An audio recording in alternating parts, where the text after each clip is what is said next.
तो क्या कोई जादू से मस्जिद को शहीद कर दिया गया था 6 दिसंबर को?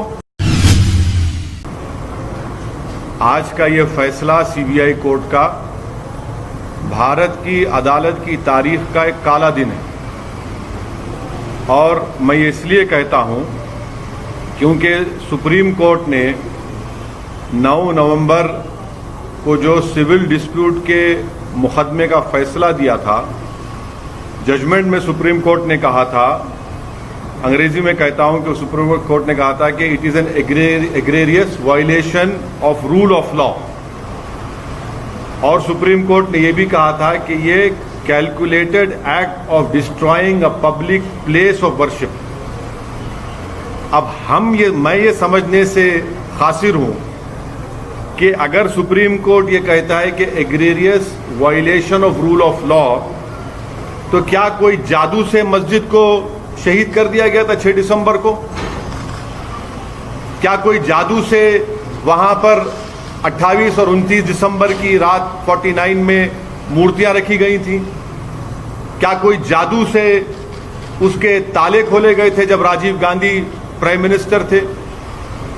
इसीलिए मैं ये कहता हूं कि सुप्रीम कोर्ट ने जो बात कही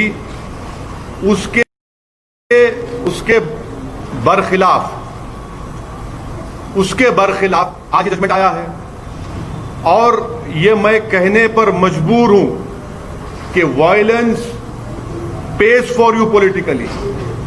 अगर आप वायलेंस करेंगे तो आपको मिल जाएगा, क्योंकि आप अंदाजा लगाइए कि अडवाणी की रथ यात्रा जहां कहीं भी भारत में गई, वहां पर खूनरेजी हुई, मासूम लोगों का कत्ल हुआ, जायदादें जलाई गई, खानदान उजड़ गए, बर्बाद हुए।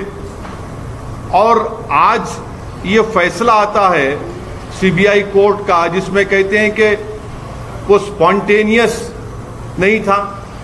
तो हम ये जानना चाहते हैं कि भाई साहब, ये कितने दिन, कितने महीने लगेंगे प्रिपरेशन के लिए ताकि वो स्पॉन्टेनियस ना हो?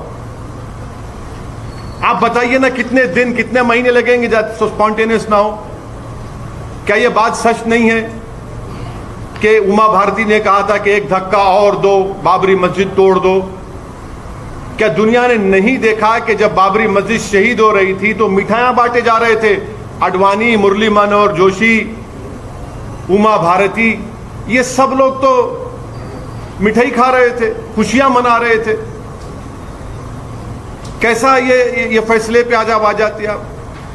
आखिर पैगाम क्या देना चाह रहे आप?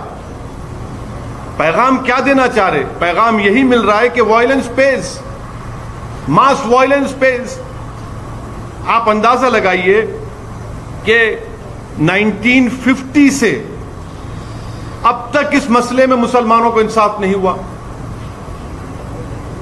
और आज ये फैसला आता है 28 साल के बाद। हम आज भी कह रहे हैं, अगर ये मस्जिद नहीं शहीद होती तो क्या 9 नवंबर का सुप्रीम कोर्ट का फैसला आता था? सारी दुनिया ने देखा कि जो लोग मस्साम में खड़े होकर स्पीचेस दे रहे थे, लोगों को उकसा रहे थे, उनकी मौजूदगी में क्या यह बात सच नहीं है कि सीबीआई की चार्जशीट में एक विटनेस ने कहा कि कल्याण सिंह, उस वक्त के चीफ मिनिस्टर, ने कहा कि रोक कंस्ट्रक्शन पर है, डिस्ट्रक्शन पर नहीं है? वो भी आप नहीं मानेंगे उसको? क्या सीबीआई की चार्जशीट में यह नहीं कहा गया था कि 5 दिसंबर की रात अडवाणी ने विनय कटियार के घर में साजिश रचाई? क्या यह बात सच नहीं है कि अडवाणी ने कल्याण सिंह को कहा कि उस वक्त तक आप रिजाइन मत करिए जब तक कि मस्जिद डेमोलिश नहीं हो जाती, ताकि गवर्नमेंट का डिसमिसल ना हो? क्या बीजेपी की सरकार उस वक्त की जाकर सुप्रीम कोर्ट को वादा नहीं किया था कि हम मस्जिद को बचाएंगे?